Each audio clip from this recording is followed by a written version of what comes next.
Okay, good afternoon, members. Good afternoon, everyone. Welcome to this meeting of the Inverclyde Council Police and Fire Scrutiny Committee. If I can just remind everyone, usual rules apply. Use the chat function if you wish to speak. Jim McLeod, Jim, can you hear us okay? What did you say? I've just checking you're there, Jim. Just to let you know that I'll come to you first after each of the reports if you've anything you want to come in on. Thank you, convener. Okay, thanks, Jim. Okay, Diane, do we have any apologies, substitutions or declarations of interest? Good morning. No, we don't have any apologies. Do we have any declarations of interest? Okay, nothing for that. Thanks, Diane. Tommy, just to say that Councillor Murphy does put in an apologies. She's just texted me there. Yep. Okay, thanks, Jim. Diane will note that for the record. Okay, members, just before we start, I'm pretty sure you're now all aware that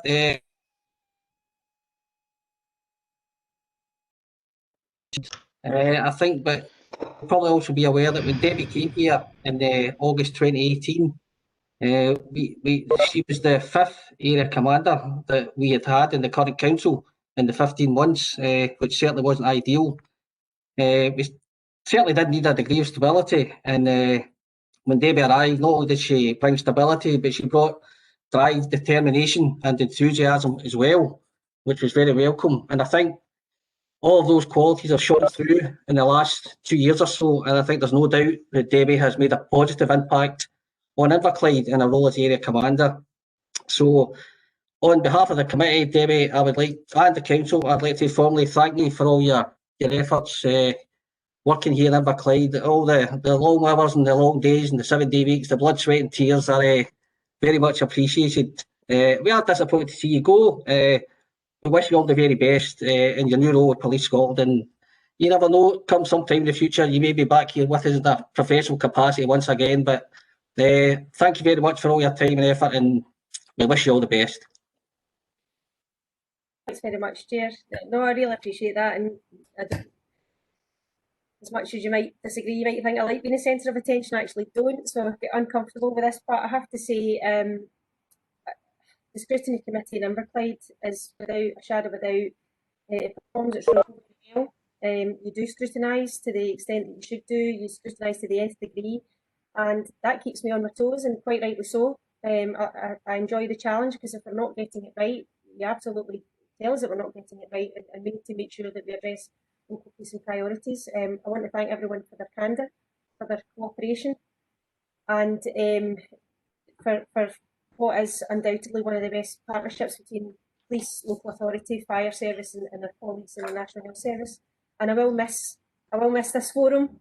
I will miss the challenge, and I will miss Inverclyde. But I live here, and Paul Cameron, who will take over the role, is within the room, and he knows it along. Always have one eye over Paul. Yeah, but just to let you know, that's the meeting now. Okay, sir. You missed my best speech ever.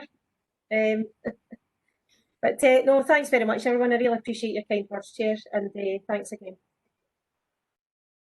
Okay, thanks very much, Debbie. We'll move on to agenda item number 2 with the Scottish Fire and Rescue Service Performance Report. Over to you, David. Here we go, I'll just unmute my mic, that would help.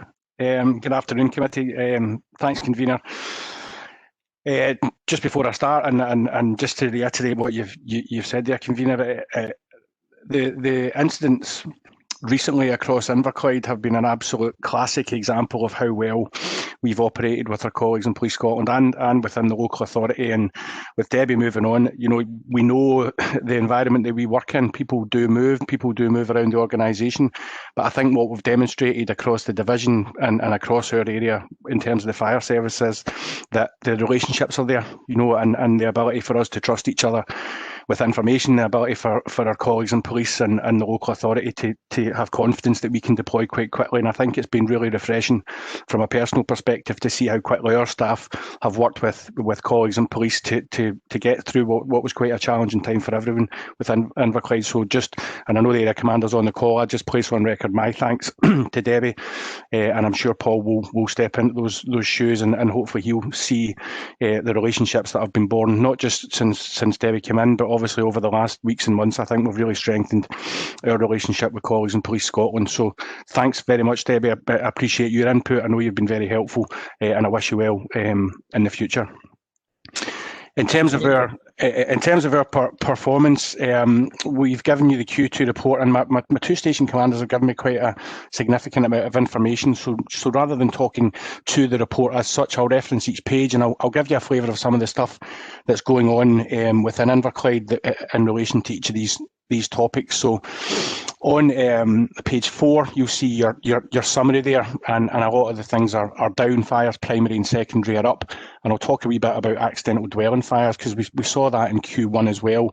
Obviously, with people being more at home, we did see an increase in activity there. But thankfully, across this quarter, whilst there's been a slight increase, the casualty numbers have come down. So I'll talk through some of the stuff that the station commanders have listed for me. So in terms of accidental dwelling fires themselves, from the same period last year, they've went up 8, but I would draw your attention to the part that says there's been 0 direct firefighting at any of these incidents. So that means we've seen an early sign of detection. That means that people have had an early warning of fire and have been able to exit the properties. And the severity of those fires has obviously been quite low, given the fact that when we've attended, there's been no firefighting action taken.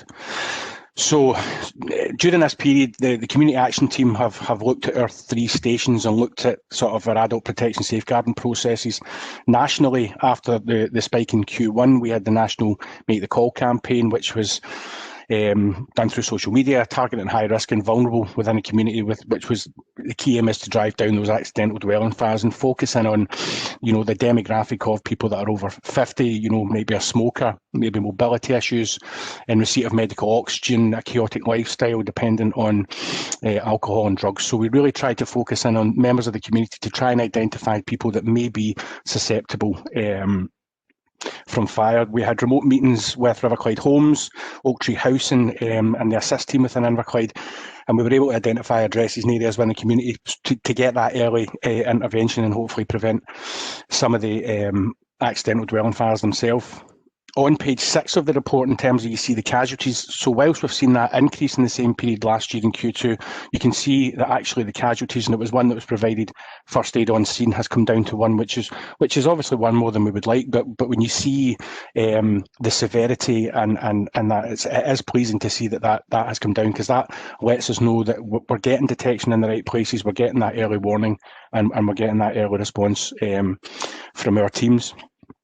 So in terms of the actual people that are on our lists of adults either in need of support or adults at risk of harm, we've reviewed all of the process and all the forms that we had. We started off with something at the start of lockdown, about 201 files that were live, and we've managed to get that down to 27, and made sure that the forms that were there that needed addressed have been done, and we've made contact with our colleagues in social services, etc., and managed to get that number down to a manageable amount. The partnership referral mailbox that comes into our community action team is now staffed and monitored 7 days a week, so we can get that early intervention even over the weekend. If somebody is needing fire retardant bedding, for example, we can get that deployed, and we have a stock across all 3 local authority areas. We have also taken receipt of a new stock of fire retardant bedding. So that's just one element that we can do, but it's important that our staff know that that's available should it be required. In terms of unintentional injury and harm, same as the period last year. I think the majority of the incidents within Q2 were road traffic collisions. So we will look at ways in which we can engage nationally. It's quite a challenging thing for us to do in terms of road safety, but that's not to say that it's not something we do look at. Quite pleasing to see that no water-related incidents again for the second quarter. During this quarter, we launched a water safety social media campaign to educate young people about safety around water, highlighting that they should never swim in an unsupervised area like lost rivers and ponds. And there's examples of that on our social media pages as well. In terms of deliberate fire setting, a slight increase here. So a marginal decrease over the 3-year averages, as I've highlighted in the report, an increase around dwelling fires identified as part of the wider incident activity that I talked about at my introduction there. So that as you'll be aware, was seen as part of this wider activity and ongoing incidents that we had, and it allowed us to really work with Police Scotland to make sure that we could identify all the addresses that may be linked to the incidents that I'm pleased to say appear to have come to a conclusion or are nearing that. So that's where we saw this increase within deliberate fire setting, and that's why you see primary fires sitting probably higher when they would usually be. So the summer, I'll read some of the notes that my station commanders have given here. The summer safety campaign primarily is aimed at minimising the impact of fire in the summer holiday period, looking at reducing the number of primary and secondary fires, fires in derelict and unoccupied buildings, and all the different categories that go around there.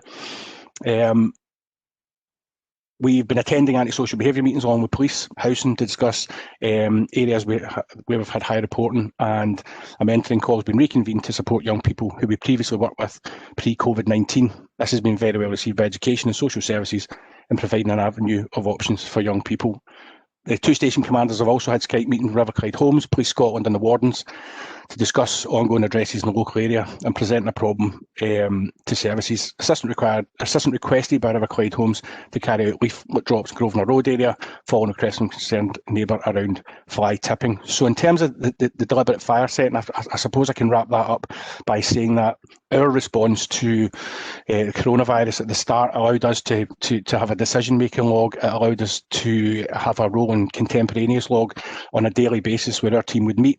Our team talk every morning about our ongoing issues, and that allowed us to transfer that across to exactly the same posture when we were made aware of the incidents that were ongoing in Inverclyde. So we took the way in which we managed that locally, dropped that into our headquarters environment, and then it allowed us to work with Police Scotland and really on a daily basis speak to the Chief Super, speak to the Chief Inspector and all the community policing teams, and really approach it from a joint perspective. So it's been really pleasing for us, and as I say, it's a credit to our colleagues in Police Scotland that they've trusted us to come in and work alongside them and really make sure that we addressed it in the right manner. Non-domestic fire safety, you can see there, these numbers always tend to be reasonably low, but now more than ever, I suppose we want to make sure that businesses are supported, and businesses feel as if they're supported, certainly from a fire perspective. In terms of our physical audits from our enforcement staff, at the beginning of this quarter, high-risk audits were reconvened. You know, in terms of our care homes, sometimes that was done on a remote basis. Documents were submitted to us, and we did a lot of that support and statutory duty work over the phone. So they're continuing to prioritise care home audits, ones that are due for revalidation, and they are carrying out those virtual audits as appropriate. Post-fire audits at Greenock Prison, the Cathay Royal, West Blackhall Street, Belleville Street. So a lot of these premises are still getting that post-fire support and interaction, but sometimes we just had to do it a wee bit different in terms of how we go about it. In terms of unwanted fire alarm signals, much the same way as Q1, it comes as no surprise that this has come down.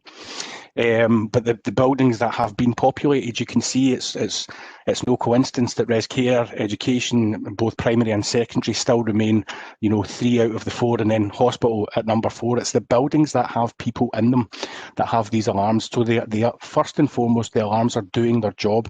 They are giving that early sign, as much as the same way as we said in the domestic setting.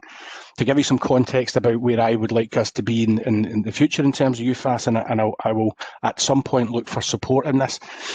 I'm looking potentially to look at piloting a different approach, maybe in one of our schools. You know, it's something that, Ruth, I can maybe discuss with you, you know, out with the committee, just to see what my ideas are about, because I think now more than ever we've realised that, particularly around education, it's important to keep our young people in school all the time. And if we can identify a premise, you know, one school that may have high levels of reporting and look to do something differently, I think we could hold that up as best practice to make sure that we could really make a difference from our perspective in terms of resource demand and reducing that, but also in terms of, you know, minimising the disruption to young people's education. But that's something for the future, and it's something that we've highlighted within the draft local fire plan. That is the end of the report. I'm happy to take any questions from the committee convener. Yep. Okay, David, thanks for that. Nice to hear a lot of good work going on, a lot for members to consider. Questions, I think we'll go to Councillor MacLeod on the phone first, Councillor Wilson and Councillor Moran, Councillor Clotty. Councillor MacLeod. Thank you, Tommy. Can I just say to our fire officers, I hope that all your fire officers are keeping well during the pandemic, and I hope them and their families are well. Can also just say that I hope that none of your fire service crew or indeed police officers were hurt on fireworks night. I know there was an incident where I think some objects might have been thrown at you, so I hope that no one was injured during that occasion. Can I say that the report is very good. It's great to see that there's so many fire incidents where there's been, you know, great reductions. So I mean, that's very heartening to see. But there is 2 or 3 points I had picked up on.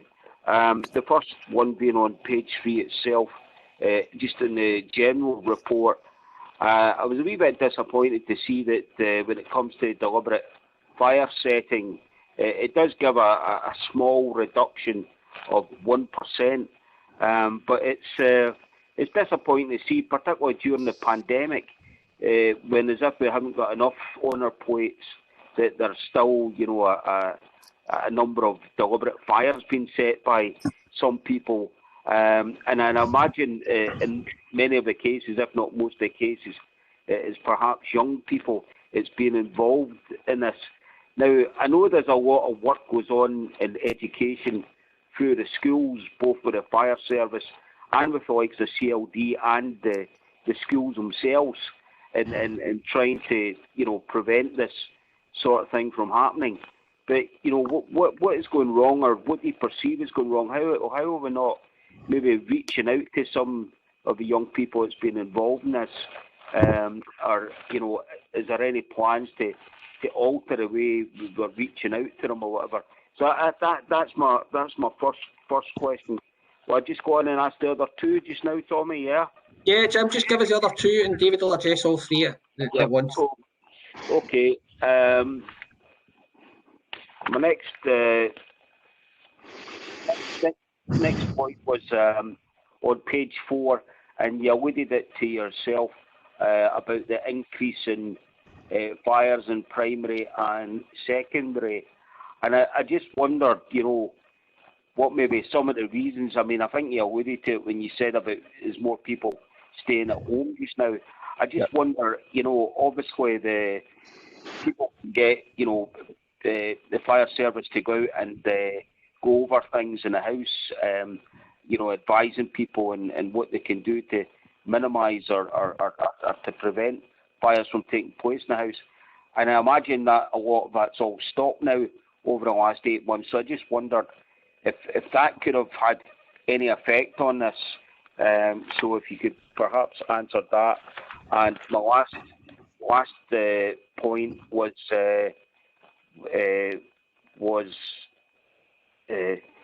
just again about a deliberate fire. Sad to see so many fires are being set. So that was it. Okay, thanks. Okay, thanks for that, Jim. David? Yeah, I think the deliberate fire setting has always been a challenge for us and other partners.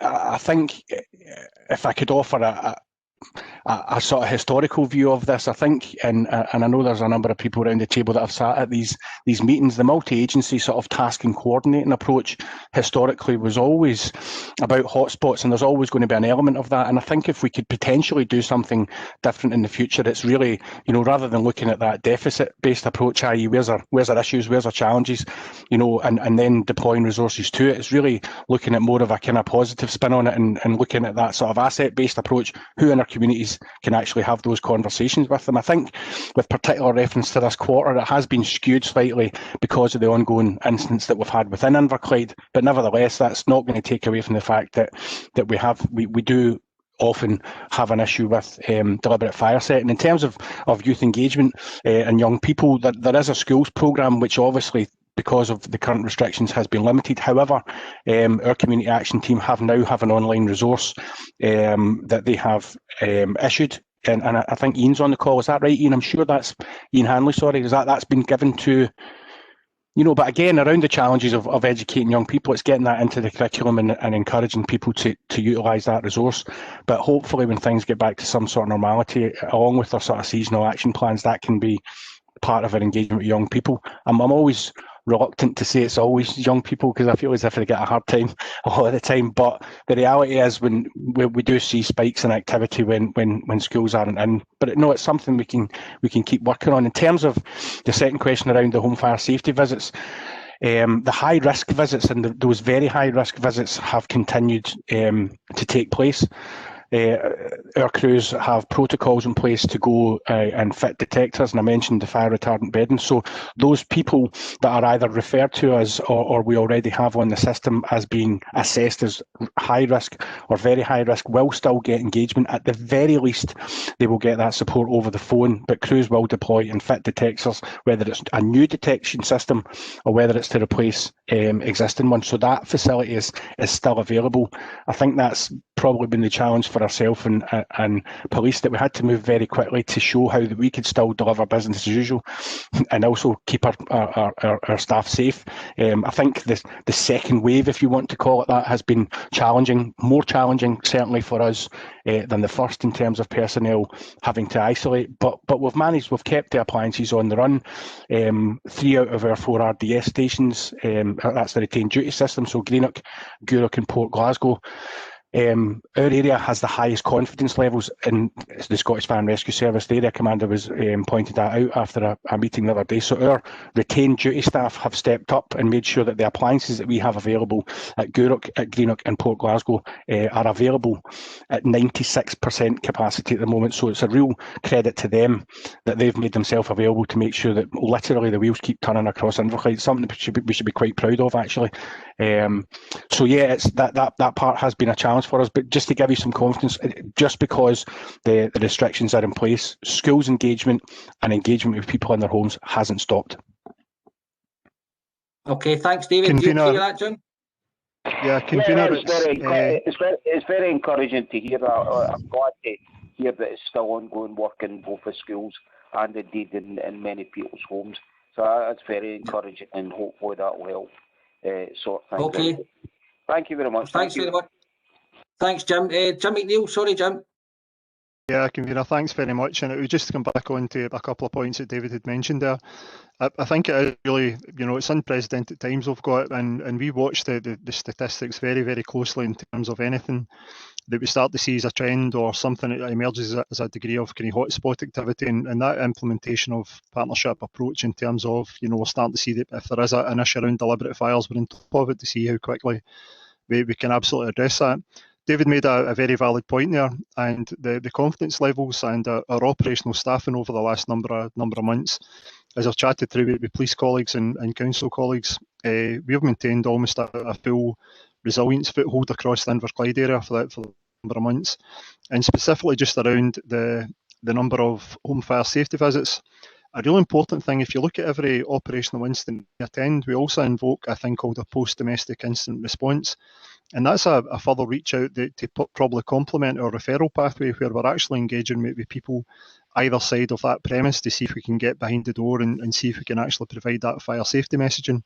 And just another stat for the purpose of today's meeting in the Cabinet, In terms of the number of people we've got deemed as being at high risk on our systems, we are the second lowest in terms of number, so the second highest performing across Scotland, with the number of people we've got that is deemed to be at risk within the times and the thresholds that we accept has been an appropriate risk to carry. So my local teams and local managers are on top of that almost on a day-by-day basis, and it's really rewarding to see the outcome of that, because these statistics eventually that will permutate through to this is a person, this is a family, this is the impact, or to try and mitigate the impact in fire or any other type of emergency on a member of our community. So it's quite profound, to be honest with you. And I've got one other thing, convener, if that's okay to say. And I know David had mentioned about the joint work done with Police Scotland, and indeed back within Inverclyde Council. And I'd like to make specific reference to Martin McNabb, who's on the call, just to express my thanks again for Martin's teams in terms of CCTV and wardens. But over the last number of months, we have literally developed a really strong relationship with Police Scotland. We have carried out joint visits and safety advice to hundreds of properties over that period of time. And we've processes internally within the organisation about incident response plans, where we actually identify a premise, its location, its building construction, and that's all gathered and captured into a tablet that's carried on the front of every one of our appliances. And I can absolutely genuinely say this, it has been a very profound and a very professional relationship that we've built up within Inverclyde to deploy into the events that's taken place over the last number of months. So I just wanted to put that on record, convener, and thanks for the time to say that. Okay, thanks very much, Jim. And I think you're right in that, Jim. It would be remiss of us not to recognise the efforts of Martin, Rasheen and all their teams as well. They do play a significant part working with the police and the fire brigade. So, Martin, please pass on our thanks to your teams as well. We'll have a question from Councillor Wilson, followed by Councillor Moran. Thank you, convener. David, I thoroughly enjoyed your report. I think it was extremely comprehensive and informative. You were talking about fire service and police cooperation. I saw it practically last night at a major fire at South Craig Marloch in Kilmacombe. When I left at 9 o'clock, it really was a major blaze that was happening. Is it possible for you to give me an update on the situation there, please?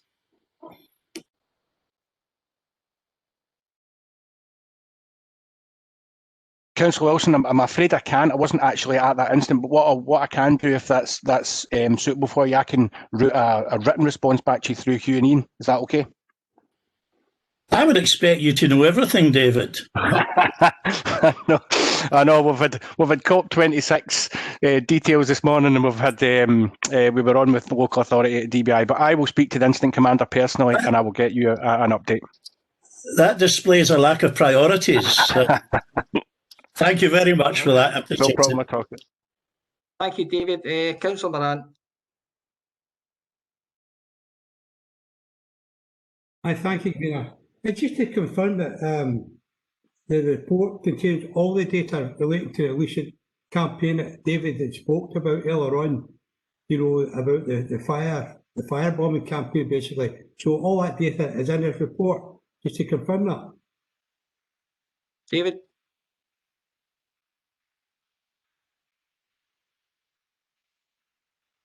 Councillor Moran, this what the data will be is up until the end of September. So the campaign, if you like, that gold and silver structure that the area commander and the chief super have been involved in has still crept in to October. So this is a report on that. That work is still ongoing, and how we still operate. So no, the data will show up until the end of September. But just to be clear, those structures have been in place throughout October and into the start of November.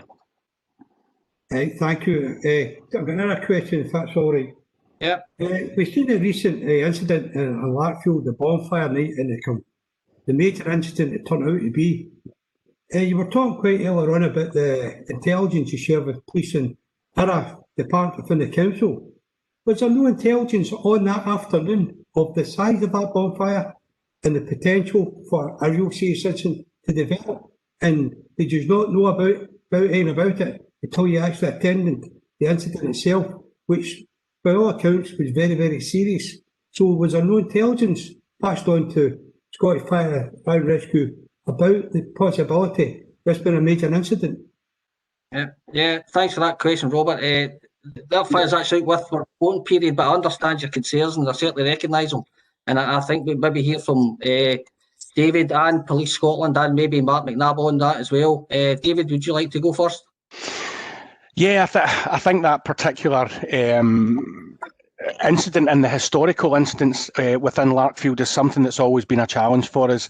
Local communities find very ingenious ways of bringing these events together, and we have worked in the past. I know Mark Meehan sits and chairs the Bonfire Action Group last year, and there's been a number of discussions this year as well. It remains a challenge for us and local authorities, and I know Roisin's there as well, and these conversations do take place on a daily basis, but unfortunately, people find a way, and it is very challenging for us to well, we will certainly react to that, but there is some fantastic work that goes on to stop this very thing happening. But I'm assuming this year, with the restrictions that have been put in place, people have felt the need to do that. It is frustrating for us. It's frustrating to see particularly young people putting themselves at risk like that, and then obviously subsequently our crews deploying in there to what is effectively their own home location, So it is a challenge, Councillor Moran. I'm not going to sit here and soft soap it, but that's not to say that there isn't some fantastic work that goes on to try and stop these things happening. I don't know if colleagues in Police Scotland have anything to add to that. Alan, would you like to come in, please? Yeah, convener. Yeah, sure, convener. I was going to cover it in my general report, but I can cover it now. In short answer to the councillor's question is no, we didn't have any specific intelligence, but David is right. We know that experience shows that there is a very small number of individuals in Larkfield that will try this every year, and they will come up with something else that will try and wrong focus. Effectively, this year, we had no advanced knowledge of it, specific advanced knowledge. We were dealing with 7 bonfires in Inverclyde area, plus firework incidents elsewhere. And the organisers, if they can call it that, the bonfire, took advantage of a very small window of opportunity to run 3 or 4 vans when neither police or council wardens were there because they were away elsewhere, and lit the bonfire very early. I think it was about 3:30 or 4 o'clock. The bonfire was actually lit well in advance. It was actually dark. And unfortunately for ourselves, the council and the fire service, once a bonfire is lit, things become far more difficult, and it really becomes a matter of safety thereafter. Not to say there's been learnings from it. Our national operation, which is called Operation Moonbeam, which you saw we had about 50 officers down to help us ensure safety at this, that kind of comes on duty at 4 o'clock and deploying at 5. Our debrief nationally and also locally is that they need to come on probably about lunchtime so that we have got the more resources on earlier.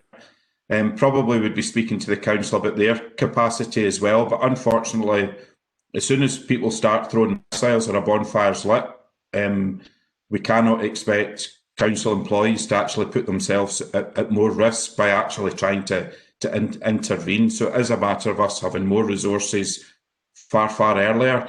As you recall, last year, most of the activity happened very late on at night, again in an effort to wrong foot us. To put some context around the incident itself, which was clearly concerning, once the fire was lit, really what our job was then to try and make the event as safe as possible. There was probably no more than 150, 200 people at the maximum. The majority, we think, were from the Larkfield area, although there is probably 1 or 2 people that saw things on Facebook and an appearance to see what was happening. But the majority, we think, were from generally an appearance. The trigger incident was that a lot of the youths there just were urinating against church property, and they were quite correctly challenged. I think we've lost you. Sorry, can you hear me now? Yeah, you're okay. On, Alvin. We lost you for a bit there, but we'll carry on. Okay. And when we went to intervene to support them, we were met with violence, and it was bottle throwing, stone throwing, etc. A very small number actually involved in that, although it was significant. One was arrested at the time, and we'll probably identify another 5 or 6 that will be arrested in due course. Unfortunately, all of them are juveniles. This was boys and girls in their mid-teens that were doing this. Clearly, I've been questioned, why did we not take sterner action? Well, it's about the safety, and that includes the safety of the 14 and 15-year-olds who are indulging in this behaviour. We did have officers there with full protective equipment, but we had to be very careful operating around fireworks. There's fireworks being thrown, there's fireworks being set off at police, and obviously the fire itself. But it's taken learning from it. But what we'd probably like for next year would like help from everyone locally, including ourselves, to try and get the information out to the people that are organising these bonfires. And I say this was the most dramatic example, but it was far from the only one, about the danger they're posing and about the completely aside from COVID. This is an accident waiting to happen to some child. So we'd need to say, parents, please discourage your people from going, and need people in the local community to say to these people who seem to think they're doing community service, but they're actually doing a huge community disservice. And as I said, it didn't look good for the area. And whilst I think the learning for everyone involved, I think it has to be clear that the responsibility for this lies with the people who are organising it. And we think they live locally. I hope that puts a bit of context around it, but as I said, we have learned lessons for next year, and our operation will be starting much earlier. But again, we will be concentrating and make sure people are safe, and that includes the people who might be indulging in the sort of behaviour that we're trying so hard to discourage. Okay, thanks, Alan. Martin, would you just like to finish off? Or go back to Councillor Moran? Happy to, convener. I think we're in a bit of a cleft stick with this one, because we're up against a couple of different factors. We had an exacerbating factor this year that, because of the lockdown, etc., COVID restrictions, that the event probably drew a far bigger crowd than it normally would, and probably a slightly younger crowd than it normally would. And that could be at the root of some of the problems. But the other aspect that we are kind of up against is the organisation of the bonfire itself. You might recall last year we Roisin arranged the removal of some 20 odd tonnes of material prior to November the 5th in order to hopefully prevent the bonfire. We still had a bonfire because they still brought stuff late on. This year, they obviously were aware of the fact that we'd done that last year and simply arrived in the afternoon and built a bonfire very rapidly, and it was an exceptionally well organised effort. So I think our difficulty next year is that we could have people there, we could have contractors available on the day of November the 5th to lift stuff as quick as people are putting it down, and could have police support. But we run the risk that all that will do is move the event to November the 6th. So I think the organisers of this bonfire are determined that it will happen at some stage, one way or another. And that is a challenge to us, because however we gear up to actually address it, we run the risk of it actually occurring at some other point. So that is a problem for us. It's undeniable. Okay, thanks, Martin. Robert, are you okay with that? Thank you, Robert. We'll move on to Councillor Clougherty, then Councillor McElhaney, and then we'll go to the police report. Councillor. Thanks, convener. David, thanks for your report. I'm acutely aware that this is up to the 30th of September, and obviously what we do is we're looking at things that actually happened in the last week or two and then ask you questions on it, so please forgive me. But obviously, on the past comment, we only had to see what happened to the houses in Motherwell to see how stray fireworks can affect the fire service and affect people's lives. My main question is about the Greenock Arts Guild. So we know we had a small fire in the Greenock Arts Guild, and again, fire service came in. We know it's probably antisocial behaviour. We know somebody was staying around a bit there, and we thought it might have been to do with that. Then just last week there, we had what was really quite a major fire, and obviously it put concern on the local residents round about Campbell Street area as well, that we had such a large fire in what is a residential area. I don't know how much you can tell us about that. I know your service was on the scene very quickly, and I thank you for that. But again, it's one of these ones, rather than waiting for the next report, it's probably best if you can tell us any information about it just now. Thanks, Convener. David. I spoke to the incident commander on the night of the second fire, and obviously, just as you alluded to there, they had intelligence that there may have been an individual within the premises, and that turned out, thankfully, not to be the case. I think it's a challenge. We talk about community intelligence a lot and how we operate as a fire service with our partners, etc. And things like, and actually we've seen it played out, and Martin I'll say two words that Martin doesn't like to hear, Clune Park, a lot, because of the challenges that we had around securing premises. And I think this is really important, that when we have premises that we've either had a fire in before or for whatever reason are not being used, are derelict or are unoccupied, I think it's important that as a collective we make sure that these premises are locked fast, because unfortunately they do attract the attention of people that may set a fire willfully or otherwise. I have to say, in terms of the fire the other night, the crews from Inverclyde were excellent. Not only did they extinguish the fire, which is their job, they stayed on a lot longer than they needed to. In general terms, if we've got crews working hard, we will rotate them sort of every 4 or 5 hours, and the crews from Inverclyde stayed to its conclusion just to save the requirement for us to turn those crews around again, which is to their credit. Fraser Grant, who's also an Inverclyde, not one of our officers but resides in Inverclyde, was in charge of that incident, so he had good local knowledge and had updated me as to how the fire was going on. It was, I think I phoned him about sort of 1:15 in the morning.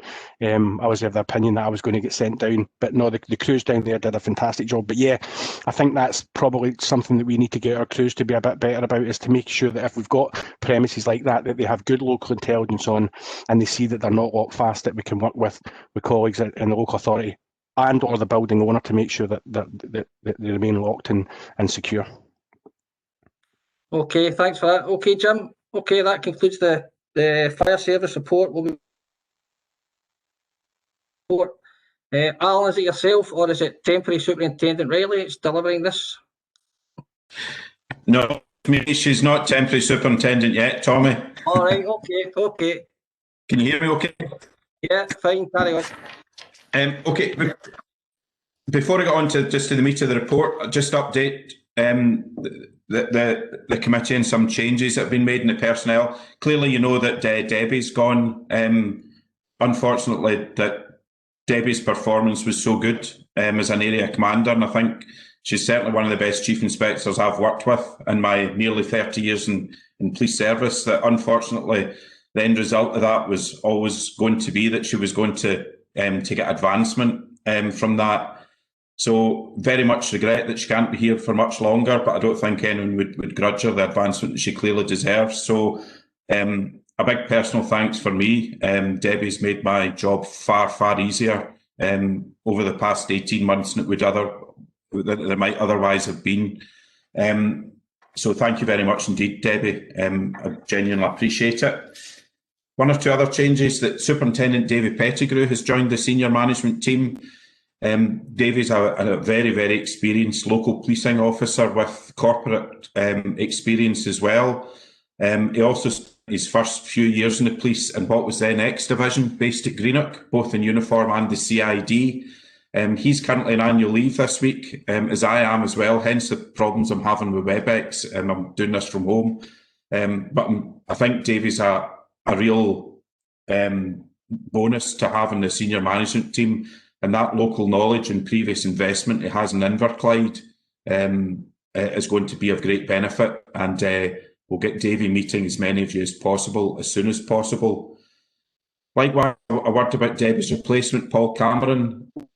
Again, Paul is very, very experienced. He's already been a successful area commander in quite a challenging area in West Lothian. And actually had a career in the prison service, worked at a high level in the prison service before he joined the police. So he's a very, very experienced individual, and probably very importantly, He is champing at the bit to be the area commander of Inverclyde and fully intends, if he is allowed to see out the remainder of his career, which is 3.5 years as area commander of Inverclyde.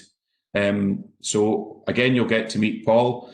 Clearly a different character than Debbie, but every bit as strong in his own way, and I'm sure you'll come to see that. And the last change is that this will be my last scrutiny board as a commander. My last working day will be probably January the 29th. I've already spoken to the convener about this, but hope to have information about my successor very, very shortly and go through that formal process. But I know a couple of individuals who have been talked about, and I think it will be a person of the very highest calibre. So clearly I hope to speak to you all before I go, but just to formally thank members of the Scrutiny Board and yourself, Tommy, for your support and your wise counsel. And I think I heard Debbie's comments to say that you do operate as a Scrutiny Board should. We know we have to be on our toes. Quite rightly, you're challenging things, but I think we also know that that comes from a direction of full support. I've really considered it a privilege to be commander of Renfrewshire and Inverclyde, and the dealings I've had in Inverclyde have been great. So I only wish it had come earlier in my service, but it is what it is, and you'll have my full commitment for the next 2 months, and I'll make sure that the handover to my successor, who I think is a very lucky man or woman, is as smooth as possible. That's all the changes. Just before I go on to the meat report, one or two other update you on. We've spoken about the bonfire, nothing to add to that, but probably an update on Operation Tell, which is our operation name for the fire bombings. First of all, I'd echo David and Martin's comments. The partnership working has been superb, and the support we've had and the way we work together and shared information and trusted each other is certainly better than I've ever experienced anywhere else in my 30 years. I think it's really important that we'll have formal debriefs and we'll capture that, because some of the stuff we've done has been fairly groundbreaking, and we don't want to lose that learning, but it's been of great benefit. With regard to the operation itself, we continue to get considerable help from the rest of the force, although we're gradually reducing that because we have to at some time return to normality. But we feel that we have reduced the risk, although there's no question that a risk is still there because these individuals involved aren't going to change. But the investigation's made real strength. There's 6 people who are prime movers in this that are currently at the pleasure of Her Majesty. 1 or 2 it's where we're looking for other serious crimes which will be held to account for. But 5, I think, have been charged with attempted murders. And I'm entirely confident that there will be more arrests to follow. So the investigation's been painstaking. We've had 25 of our own resources dedicated to it, and that's been supplemented by various numbers of outsiders. So it's been a real challenging period, and we're not out of the woods yet, but I think there is real progress being made, and I'm actually delighted that we've made so many arrests, and I hesitate to say so quickly, but as far as investigation of crime has been, serious crime, it has been fairly quick. So I'm actually really pleased about the way that's going. But the operation's still up and running. We are putting in place things, and we're going to have a specialist team to intervene and prevent the individuals involved continuing with this. That said, I think we're in quite a good place with that, and it has been very much a partnership approach, and I've been delighted by that. Other thing I'd like to touch on is the COVID thing. Clearly, COVID's taken another with announcements of various areas going into Tier 4, and some, like Inverclyde, staying at Tier 3. Probably a couple of words on the travel restrictions, which I think is going to be brought into law. As regards to travel restrictions, we'll very much be going back to our 4 E's to try and minimise the risk of infection. I don't think anyone would expect us to put up roadblocks and be carrying out checks in the M8, and we won't be doing that. And again, it will be very much an appeal to the public to try at the level best to try and adhere to the guidance. I have to say that the overwhelming majority of the public in Inverclyde have been cooperative. Probably the one area that we've had issue with is house parties, and we're continuing to have issues with house parties. Where there is flagrant breaches of the regulations, we will be moving to enforcement quicker. So if you are caught having a house party, quite frankly, you can expect to be issued with a fixed penalty notice, and I think that's probably in line with public expectation.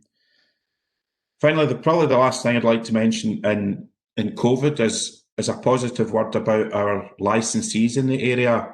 Although there's always going to be an issue with one or two individual licensees, by and large, at a time when we absolutely fully understand the pressure that's been the licensed trade have been under, and the fact that a large number of our premises have literally been fighting to save their businesses and their livelihood, we've been really impressed by the level of cooperation and how hard they've tried to stay within the guidelines. It's probably just a formal thank you to our licensees, clearly with the support of the licensing board, for the way they've conducted themselves over the last 6 or 8 months, because it has been exemplary, and we're very grateful to that. Is there any questions on any of that before I move on? Move just to the report, Alan, if you don't mind, and the members will come in with their questions. Okay. First of all, violence and social behaviour. Briefly, Group 1s of violence have decreased by over 21% to a total of 70. There's been 6 fewer serious assaults and 6 fewer robberies been recorded, which is clearly a positive step. The overall detection rate has dipped slightly, but that's probably because of COVID. We've seen a move to private space, which is clearly harder to detect. Half of these, the serious assaults, for example, were in private houses, and in the total number of serious assaults, which is 41, about half the complainers were uncooperative, which obviously provides us with difficulty. Probably one thing to say about serious assaults, probably 39 of the 41 victims knew the perpetrator of the serious assault. Now, clearly, in some ways, that's very concerning. However, it indicates that normally there's a reason for these crimes happening. Quite often it's involvement in criminality, and we do not have a problem with random serious assaults in Inverclyde. So I'd like to make that perfectly clear.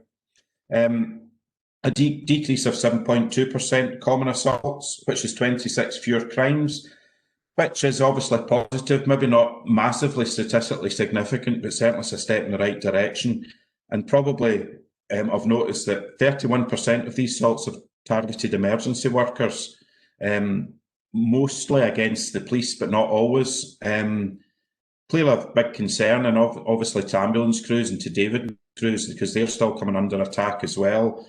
Probably a step forward in that is that we now have a taser hub in Greenock, which already has noticed a difference that we can get taser officers to incidents quickly. And that has a real deterrent effect. It's not because we're willy-nilly deploying tasers, because we're absolutely not.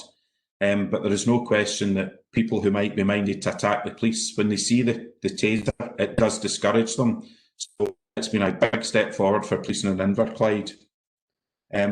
Fire raising, it's a decrease of 1 crime, but as you all know, with Operation Tell, it probably doesn't represent the seriousness of some of the fire raisings. However, a reduction is a good thing, but I won't talk any more about fire raisings. Acquisitive crime, probably 2 good news stories, 1 not so good.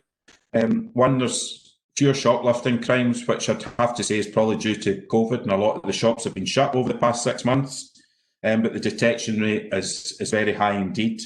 Likewise, motor vehicle crime decreased, and the detection rate has gone up. Then I'd say a lot of these crimes could be avoided, lock their cars, and that's something that we will be giving more publicity to. Probably the area of concern is housebreaking. Total of 83 crimes. Now, the detection rate isn't shown there because we were still trying to establish exactly what it is. It is in the high teens, which clearly is an area that we'll be seeking to improve over the course of the next few months. And Debbie and I have already discussed this, possibly when we get resources that are released from the fire bombings, etc., we're in a position to do this. What I would say, not all those crimes involve people. A lot of them are attempt housebreakings, which is damage to property and doors. Not all of them involve people getting their houses cleaned up and their property violated in that really concerning way. When that does happen, we do investigate it as a serious crime. But I'm the first one to say that that's an area that Debbie and I have already discussed that we have to address. Moving down one, we've had one bogus caller. Unfortunately, that will not represent the actuality. There has almost certainly been more bogus crimes than that either we don't know about because people don't know they've been conned, or because people have been maybe embarrassed or humiliated. So again, we've got a bit of community engagement as we do through the Greenock Telegraph and other press outlets to raise the awareness of this type of crime. As I said, that one crime recorded, I'm sure, does not unfortunately come anywhere near the true picture. On to public protection. Significant reduction of sexual crimes this year, and also there's an improvement in the detection rate. We're really pleased about that. It bucks a national trend. We were worried about COVID, etc., but we are doing well with that. Recorded rapes rose from 15 to 19, and the detection rate decreased, although there are detections pending because obviously the forensic side of things takes some time to go through. There's also that about 47% of sexual crimes are non-recent, some, as you can see, dating back to the 60s. So that does cause difficulties and make investigations a longer term. However, rape will always be one of our priorities, and we will continue to concentrate on that. Massive increase in missing person reports in Inverclyde. Probably two reasons for that. The first one is that a lot of missing persons are children who are just not returning home, and they've not been out as much in the course of COVID. So I don't think we can take credit for that. It's still positive. And I think another big step forward is our relationship with care homes in the area and the social work department, and that we're getting a better handle on who exactly is missing when, and some of our protocols improved. And I know Debbie, our team, have done a lot of work on that. It's very important that we get that early assessment of risk, and I think that has resulted in part of that reduction, which I'm very pleased and grateful for the assistance that we've had for that. Again, a significant but not huge reduction in domestic incidents, which again we're really pleased about. That bucks a national trend. Domestic incidents have gone up, and I think people suggested that with the pressure of COVID regulations that was likely, but thankfully we've not seen that. In Inverclyde we've actually seen a decrease.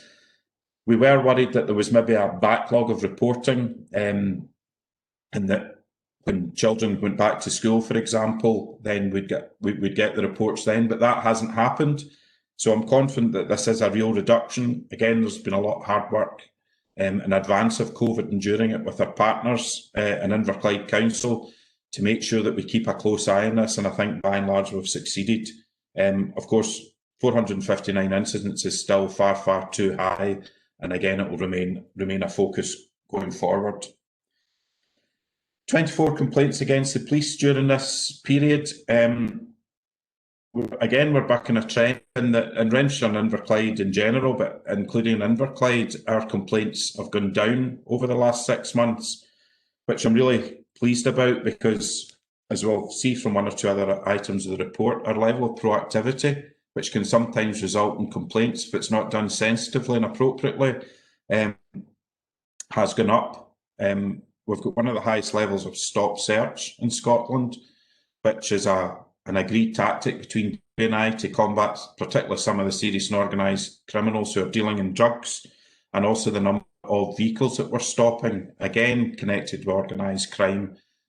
So I'm delighted that there's been a 10% rise in crimes detected through proactivity, and it hasn't been accompanied by a rise in complaints. Two reasons for that. One, hopefully it's because my officers are going about their job professionally, but also because that our increase in proactivity has been solidly supported by the overwhelming majority of people in Inverclyde who are pleased to see us tackling these issues. So we're grateful for the support. On to major crime and terrorism. Clearly we've got serious and organised crime groups other than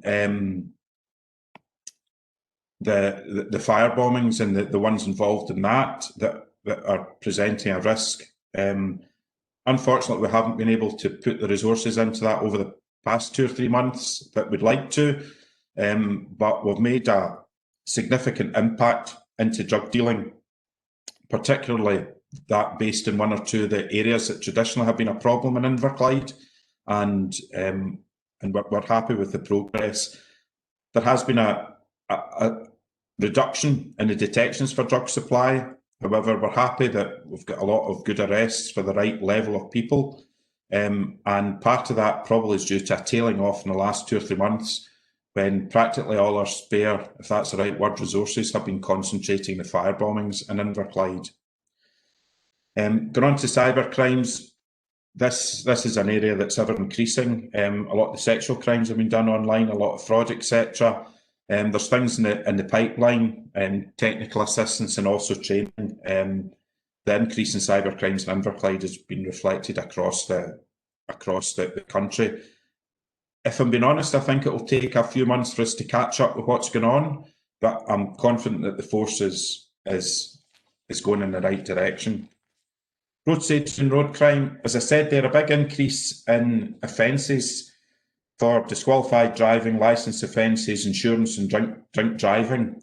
That is pretty much on the back of the increased number of vehicle stops.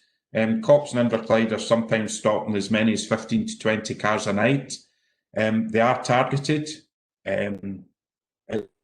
random stops, and I think the success we're getting from that shows that we are stopping the right people. And included in these drug driving statistics, there's 1 or 2 very high-level criminals that we've arrested for drunk and drug driving that curtails their activities significantly, and we'll really be pleased about that. Debbie, I think I'll probably address the road safety and road crime to yourself. With your traffic background, you're probably more knowledgeable to talk about that than I am.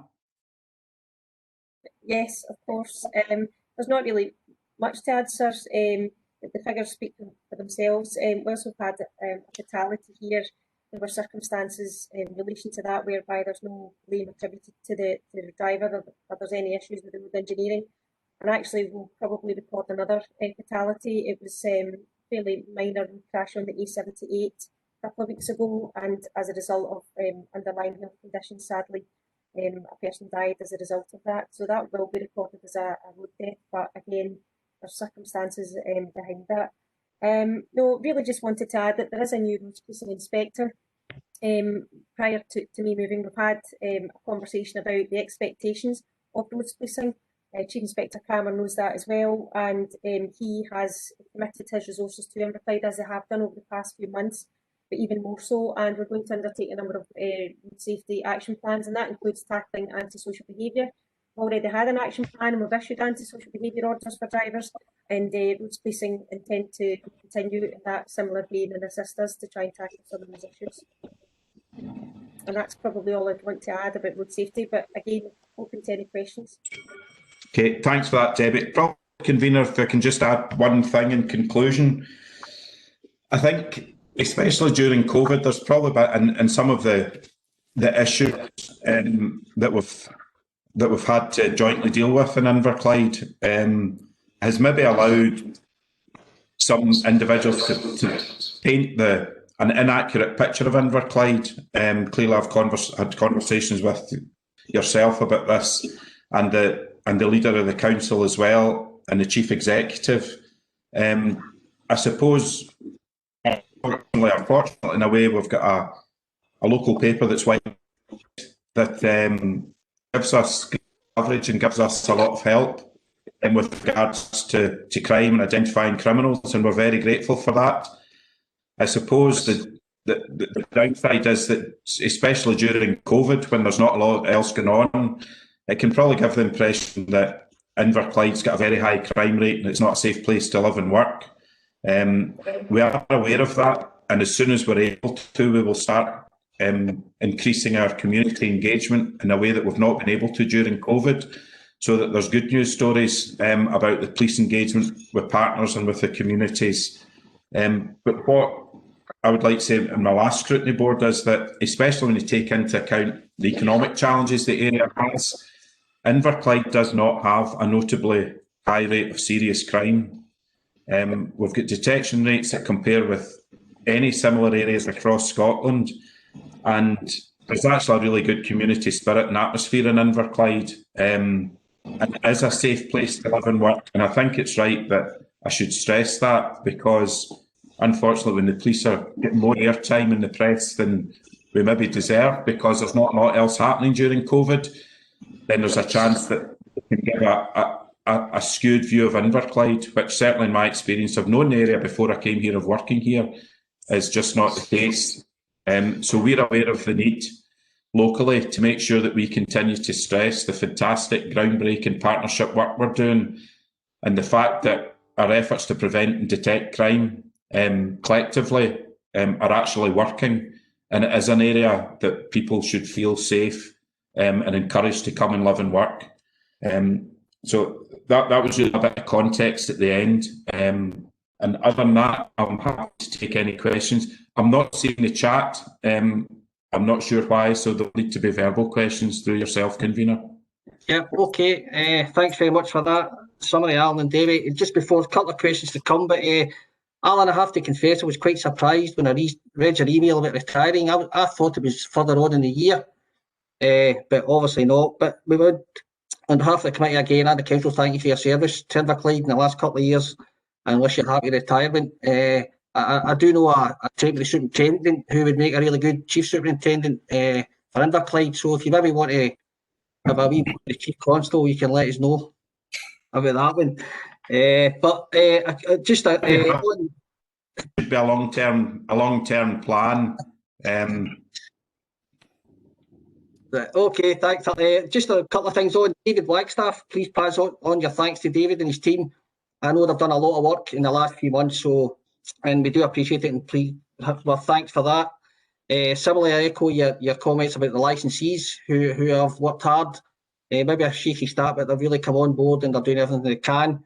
And one other thing I've been asked to pass on for the Ward 4 councillors, we did the walk around, yourself and Debbie and me and Jim, and they do appreciate that and wishing me to thank you for taking the time to do that. So we'll move to questions, and I think we've got Councillor Jackson followed by Councillor Quinn. Colin? Yeah, thanks, Tommy. Mr. Murray mentioned organised crime and sexual crimes. I just wonder if we could take that just a bit further. Now, I'm not sure, Mr. Murray, if the police are aware of a report released last month from the Scottish Reporter and Bernardo's on child sexual exploitation in Scotland. Within this report, Inverclyde was named as an area where victims had been identified. Now we know this exploitation includes children within the care and criminal justice system being groomed for sex and forced into prostitution with the risk of being trafficked. Now, this committee was previously told there was no problem within Inverclyde, but this new report again has identified Inverclyde as being one of the areas affected. And these are some of our most vulnerable children. So can I ask what action is being taken to identify not just the potential victims, but those involved in grooming and trafficking? Now, I realise this report only came out last month, a few weeks ago, Mr. Murray, and you might not be up to date with it. And if not, if they can't answer these questions, would it be possible to get a report to a future committee if this report has been come out a little bit late for you to comment? Thanks, Tommy. Thanks, Colin. I read the report as well. The report is concerning. I'll bring yourself, Alan, in, and maybe Ruth if you want to have some input into this, but I think Councillor Jacks made some good points, and I think a report back would be a good idea, whether that be in public or private session. I think it's something we need to address. If the findings in the report are, as I say, they are concerning, so it's something we need to look at. Alan, would you like to come in first? Yeah, first, no, clearly it's a matter of huge concern, and all these matters are a real priority for the division. We've actually got proportionately the equal, with one other division, highest number of officers dedicated to public protection, which clearly involves sexual crimes and exploitation of children. The first report that came out that was referred to, that tended to suggest that Inverclyde was a centre, a centre in Scotland for human trafficking, and certainly we've had many discussions with Debbie about this, and we're quite happy or content that that's not the case. It's not a centre for human trafficking. That is not to say, however, that the exploitation of children, it's an issue pan-Scotland, it's an issue everywhere, and we're certainly not blind to the fact that there could be incidents in Inverclyde, and there is very likely to be historical incidents, some of which clearly we're investigating. So we take it with the utmost seriousness, and I don't think it's a particular centre for this, but I'm not suggesting for a minute that Inverclyde has not been blighted to some extent, the same as everywhere else in Scotland has. Debbie, if you like to get any further comments on that?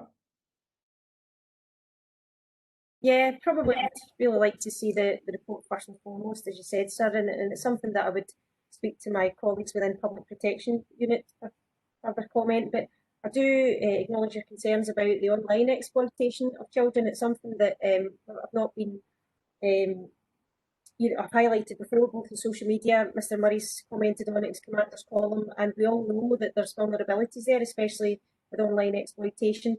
And some of this is about the safeguarding measures that we as parents or carers or corporate parents put in place to prevent this happening. But probably would like to see the report first and foremost, and give you a more in-depth report at the next scrutiny board, or even off table if you prefer. Yeah, I think that'd be best. Convener said it, other than the general comments. Right. Ruth, please. So, to whatever extent we could do this publicly, I understand there's sensitivity, but one of the issues is that a lot of these young people who are being identified of being groomed within the care system and the criminal justice system. These are very vulnerable young children. Now, I know what you're saying, Mr Murray, that the first report had suggested that Inverclyde was settled. Certainly for myself, that was never suggested. I think the term used was the tentacles of exploitation have reached into Inverclyde. It was never suggested Inverclyde was the centre of it. But given that, I had hoped the first time it had been raised that we might have maybe had some kind of public awareness, if not campaign, some kind of literature out there, and that never happened. And now this is a second report again which has come out. No, it's not saying Inverclyde is sentinel. Inverclyde has been identified as having children within the care sector and in the criminal justice system who are being targeted, and they are being groomed to take to Glasgow and the other major cities to be involved in sex work. And this report has identified that. So as much as I'd like to, I'm happy to go offline with this, I'd like to see something more public out there to warn people of what's going on, because we do know this is a hidden crime, and it is going on behind closed doors. There's certainly houses, there's flats in Inverclyde where people are getting kept against their will. Now, we do know that, and we can't say very much publicly on that, but this is information that we do know exists. I see Debbie shaking her head there. I do know at Christmas there was 2 young lads found wandering in Drimple Street who had been kept prisoner within Inverclyde, so I deny there's a problem there. So I'm quite happy to take this offline. There's certainly sensitivities and things we can't get into too much here. Right, thanks, Colin. I think we have to be very careful. Well, hang on, Alan. No, hang on, Alan, please, if you don't mind. I think we have to be very careful what we're saying. I understand there's concerns being raised here, but really, we just be very careful what we're saying. We're in a public forum, and I read the report, as I've said, and I'm happy to see further action taken on it. But can I just ask members to be very careful what we're saying here? I'm going to bring in Ruth, and then I'll come back to yourself, Alan. Ruth, please. Just to say that my colleagues, Sharon McAleese and Louise Long, will absolutely be aware of this issue, which is unfortunately something that has been with us and is with us. What I would say is also that we are extremely lucky in Inverclyde that PC Kirsty Boyd works alongside us, and if we remember why Kirsty Boyd came in, it was particularly to look at children in the care system and to provide some support around possible risk-taking behaviours there. So actually there is a good partnership work there, but what I would say is my colleagues absolutely are aware of this and are taking all the necessary precautions. Yeah, Alan, would you like to come in? Yeah, I'd be happy to take an action about coming back and possibly addressing Councillor's comments about raising awareness, because we certainly have done quite a lot, but we can certainly refresh that and report back about the specifics of that, if that'd be helpful. Also, maybe come back with more detailed comment as far as we can around the report to the councillors referring to, and maybe we can discuss that with yourself off table, exactly what we can say and what we can't say. But just again, we've got a lot of resources dedicated, and any reports we get about this sort of thing, together with our partners, we investigate it vigorously and will continue to do so. But I'm happy to take that action for the next scrutiny board convener, if that would be helpful. Okay, thanks, Alan. Okay, well, Councillor Jackson's raised this a couple of times, so I think we need to have a report back to understand exactly how it affects Inverclyde. As I say, we have to be very careful what we're saying, but I think Councillor Jackson deserves a report back. So, Ruth, could you take that away, please, and discuss with Louise or whoever, and bring something back, whether it be a public session, private session, or whatever, and liaise with the police on that as well, because I think, as I say, Councillor Jackson deserves an answer, because he's made some very, very strong allegations. So we need to address them, whether it be at this committee or via the police, because if there's criminality going on, I would urge anybody to report that. So, Colin, would you like to come back? Are you quite happy with that? Can we take that forward?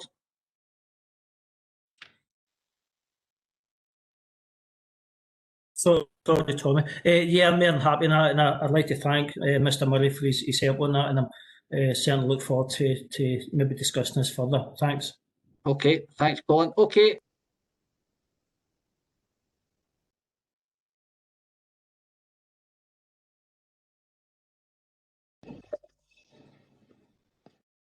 Sorry, Lynn, would you like to come in here next, please? I thought I was going to get a shout that. You're on mute. I'd love that. I wanted to be the one that shouted that. First of all, I think it's just acknowledge, Alan, I'm getting a job with Police Scotland. If we can retire as early as you, then that sounds like a good career for me. So when you said you're retiring, I'm like, no, you're too young to be retiring, definitely. And obviously, just to mention Debbie, what I would really like to see is Inverclyde's Women's Champion. I think it doesn't go unnoticed. Female elected member in this forum. So as Inverclyde Women's Champion, I just want to say thank you for being an excellent role model to the women at Inverclyde. It's just being in a senior position, seeing a female in a senior position, I don't think you can underestimate the impact that has on women locally, so I just want to acknowledge that. Okay, so next bit now, on to the most of the next bit. Just a couple of things to raise. So obviously there has been a focus on obviously the firebombing in Inverclyde, and quite rightly so, that the resources are there. But obviously talking as a Europe Council, there's been a few incidents in Europe for antisocial behaviour. A couple of weeks ago it was Tower Hill, and then it seems to have moved now to the old McPherson Centre. And obviously talking about that's a serious concern now that, you know, those have been smashed, and that seems to be a focus. So I think we were just kind of looking for a bit of reassurance that although quite rightly we are focusing our attention on the firebombing incidents, that the actual other day-to-day incidents are being managed as well. It's not like all there, so it's kind of how those are managed. The other thing is obviously you mentioned in your report about school engagement. I just wanted maybe a wee update on how we're getting on with the Fearless campaign. Obviously that's a really good, talking about the sort of drugs, and that's coming to the fore just now. And we're talking about the Green Telegraph. Obviously we know about the article that was raised about drug taking among our young people. But actually I just want to say thanks for actually raising that. That was in the Green Telegraph, and that evening I had a conversation with my own children talking about drugs and where to get them, and, you know, the people involved. So we had that conversation around the dinner table. So although Green Telegraph maybe has its faults, but actually it generates debate, and I welcome those debates, having with my kids and being aware of the issues. So an opportunity to talk about these things with my children. So a wee update on the Fearless campaign would be really useful.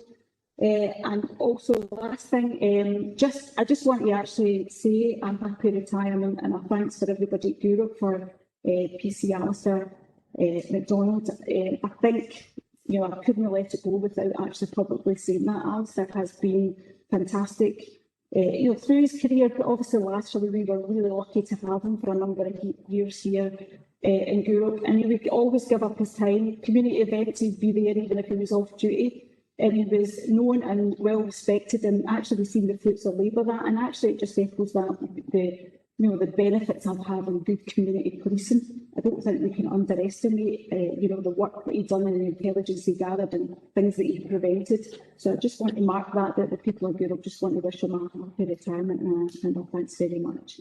And I look forward to seeing the new double act, Jill and Gus. So I could see them having their own TV show, I think. So that's me. Thank you very much. Okay, thanks for that. Thanks, Lindy. Debbie or Alan?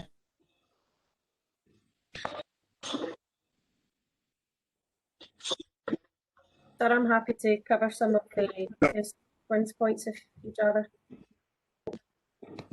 I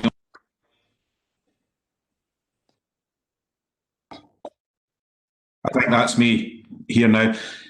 Yeah. Just a couple of things in that. First of all, with regards to the community policing, we've got a lot of great community police officers, and it's actually one of the things I gave an undertaking to the convener when I first came here, that I wouldn't reduce the community policing footprint.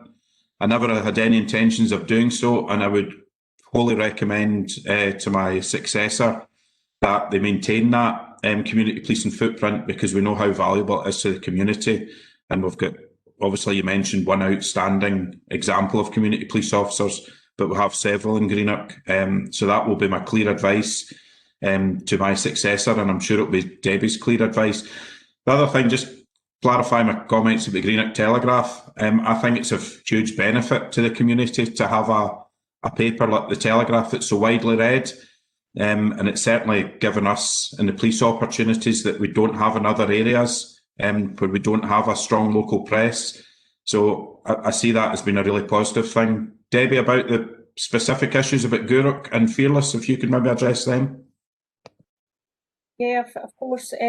So there's absolutely no doubt there still remains an element of youth disorder, and particularly within Guruk. And we know there's pockets of youth disorder, and it tends to follow the train line in Inverclyde, but I know there's been instances in Tower Hill, Tower Drive, and that also involves, we're assuming young people, but it also involves wheelie bins being taken away and setting fire. So there's a whole host of issues there, and I fully acknowledge that.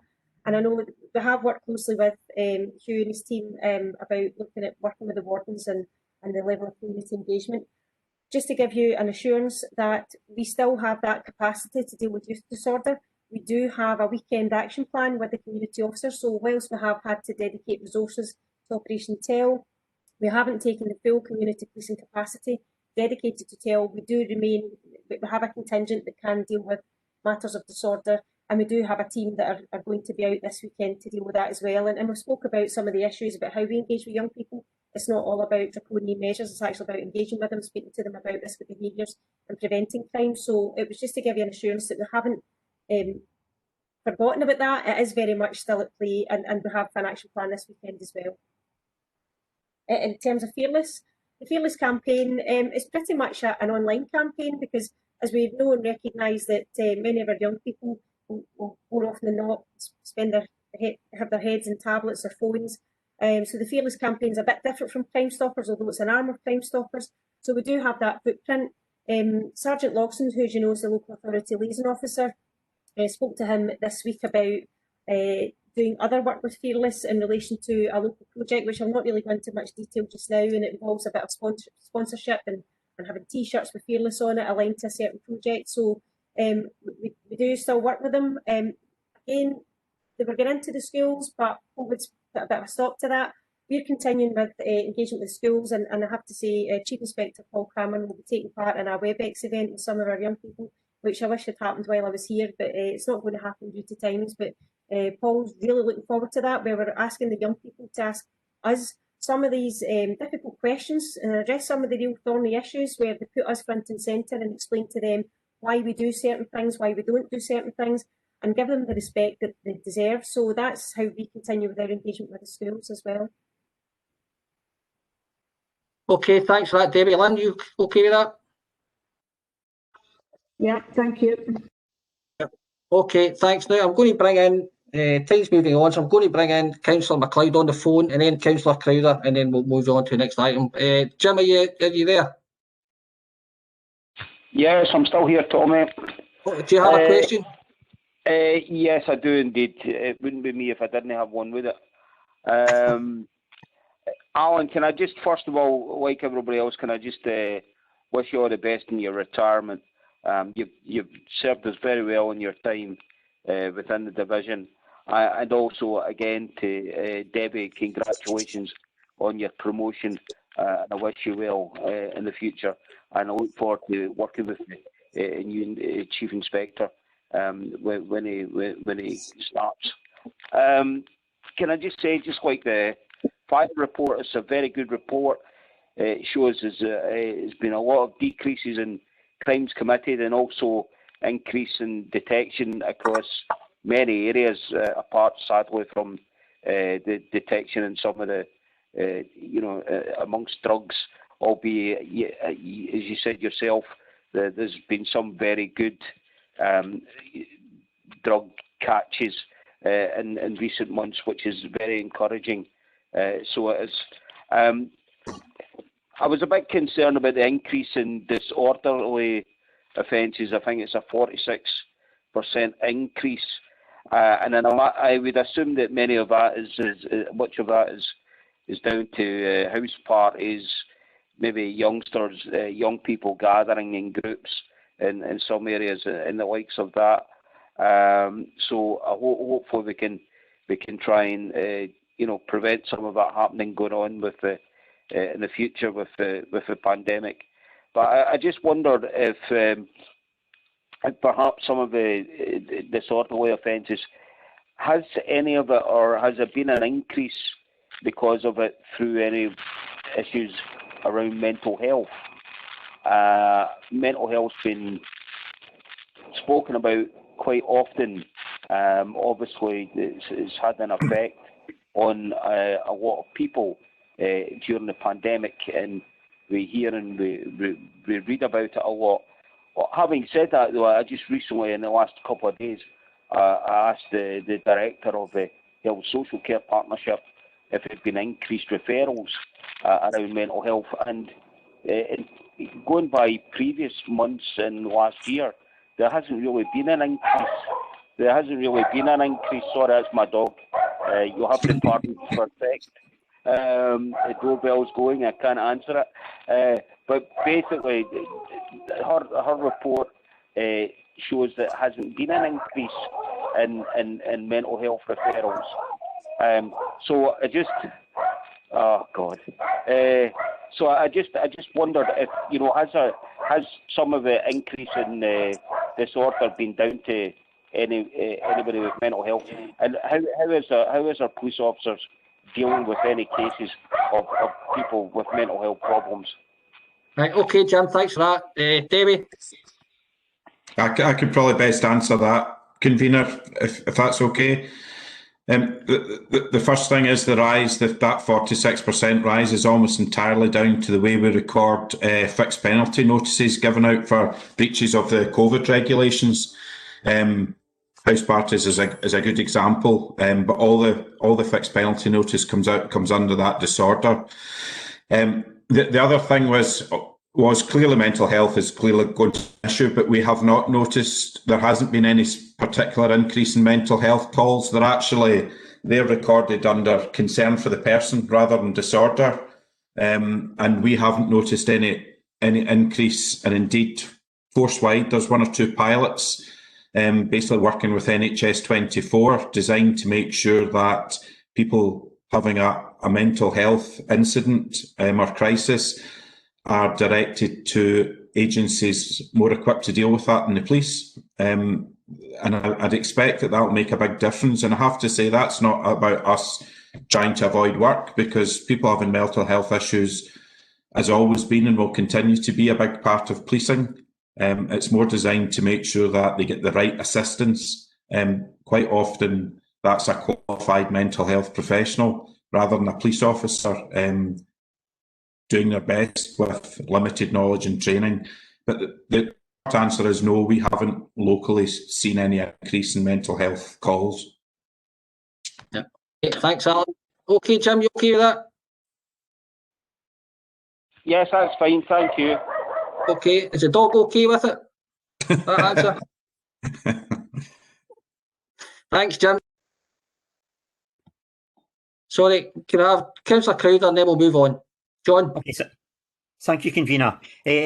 First of all, Alan, Debbie, I would just like to echo the words of Councillor MacLeod and also that of our convener,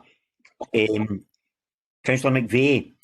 You mentioned there about the Fearless campaign, and there's other Fearless members of, and in fact, valuable members of the police service, and that is the ones that come under the control of the dog unit. And I just wonder if there's any statistics available in respect of the number of times that the dogs have been used either for disarming armed criminals, tracking down criminals who have fled the scene of crime, or indeed those that are specially trained for seeking out the likes of counterfeit money, drugs. And the second one was really just a very, very simple question. It's to do with the assaults that arise from road rage and whether they are actually categorised under assault or whether it comes under road safety. Do last question first. Road rage assaults are categorised as assaults or serious assaults, not as a road safety issue. The other thing, I'm not sure if Debbie can help, but I've got no specific figures. Clearly, the dog branch is a really valuable resource, and we have their assistance on a few occasions over the reporting period, but I don't know the circumstances. Unless Debbie can help, but we can undertake to find out, we're taking action to find out the statistics and what they've been used for and get back to you, Councillor. Yes, that would be fine. That would be lovely. We'll do Okay, that. John? Yeah, I don't have specific incidents of late. I have had some incidents previously, but nothing significant of late. But I'll take a wee note and get back to Councillor on that. Okay, thanks for that, John. Okay, we'll move on to Item 4, Local Police and Fire Scrutiny Committee Updates Report. I think Ian's going to speak to this. Ian? That's correct, Convener. Good afternoon, Convener. Good afternoon, members. The purpose of agenda item 4 is to update the committee on current and emerging issues relating to both police and fire and rescue services. The report includes a response from the committee regarding a response from Police Scotland on police use of temporary powers relating to the coronavirus crisis, and updates made in the Alliance Board, including the recent approval of the Community Safety Partnership Strategic Assessment. Section 4 of your report provides a number of updates from the Scottish Police Authority and the SPA Board. Section 5 is updates from Her Majesty's Inspectorate for Constabulary in Scotland, and Section 7 provides updates from the Scottish Fire and Rescue Board. I would like to draw your attention to both Section 6 and 8 of your report. Members will note at the previous meeting, permission was sought to submit a response to the Independent Advisory Group on the police use of temporary powers relating to the coronavirus crisis. Due to the submission date falling between this meeting and the previous committee, I bring before you our response to that consultation, and as appended as Appendix 1. My thanks to members for your valued input in respect of this.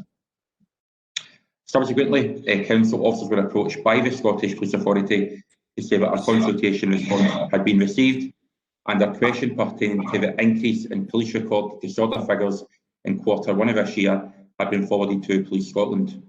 I'm pleased to say that a response was received from the ACC of Partnerships, Prevention and Community Wellbeing. A synopsis of that response is included in your paper at section 6.2, with the full response appended as Appendix 2. Following on from Councillor MacLeod's previous question regarding disorder, you will note that that response from the Assistant Chief Constable in some way responds to that. Finally, Section 8 is an update from the Inverclyde Alliance Board. 8.1 provides a brief note in a paper submitted by the Chief Executive of Inverclyde Council regarding Alliance Partners' achievements and priorities from the previous 2 years and the forthcoming 2 years, which outlines responses including from Police Scotland and Scottish Fire and Rescue Service. And 8.2 provides an update regarding the Alliance Board's endorsement of the Community Safety Partnership Strategic Assessment, making Inverclyde safer together. Members, you recall previous meetings noting the preparation of this assessment, including the opportunity to review the strategic priorities as part of the wider COVID recovery. Again, that assessment is attached for your information as Appendix 3. This concludes the report. Members are asked to both note the current and emerging national issues relating to police and fire rescue matters, and also to approve the response to the Independent Advisory Group on police use of temporary powers outlined in Section 6 of your report. Thank you, Convener. Okay, thanks very much, Ian. I don't see any questions or comments in the chat. Can we approve the report, members? Okay, thank you. We'll move on to item 5, which is Local Police Plan 20 to 23 for the K Division Inverclyde. This report is to be submitted, it's subject to approval to be submitted to the Scottish Police Authority for the 2023 period.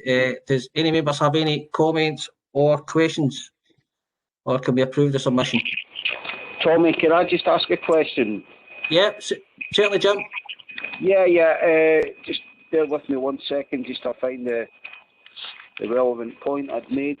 It's just for the police. It's around road safety and road crime, and perhaps I should have maybe asked this question earlier on if it hadn't been for my dog interrupting me and throwing me off. The question for the police is, do you find that in your experience over the years, do you find there are less accidents on 20-mile-an-hour roads, or if there have been accidents on these roads, the injuries are reduced? Okay, Debbie, would you like to take that one? Just to make sure I've picked it up right, is it if there's been an accident on a road with a 20-mile-an-hour limit, if the injuries are reduced? Yeah, I'm just saying. Well, first of all, in your many years of experience with road safety, are there generally less accidents on 20-mile-an-hour stretches? And where there has been accidents on these stretches of road, are injuries reduced? I don't have any facts and figures, but I think I could probably generalise and say that where the speed is decreased, then clearly it stands to reason that the injuries will be lesser than those where if someone's struck by a motor vehicle at a greater speed. In terms of other fewer accidents, I would say that speed is a contributory factor in most accidents. Therefore, I would say generally, whilst I don't have the statistics, it stands to reason that there may well be a reduction in the number of accidents on the road. But there are a whole suite of contributory factors, road condition, road engineering, pedestrians stepping out in front of cars, distractions. But if you're asking a general question, I could safely say that yes, if you lower the speed, then you're lowering the risk in general terms. I hope that assists. Okay, thanks, Debbie. Okay, Jim? Yes, that's great. Thank you very much for that, Debbie. Okay, members, so can we approve this report, members for submission? Okay, thank you very much. That brings the meeting to a close. Thanks for your time and thanks for your contribution. Thank you. Thanks, Tommy. Thanks, Jim. Thanks, everyone.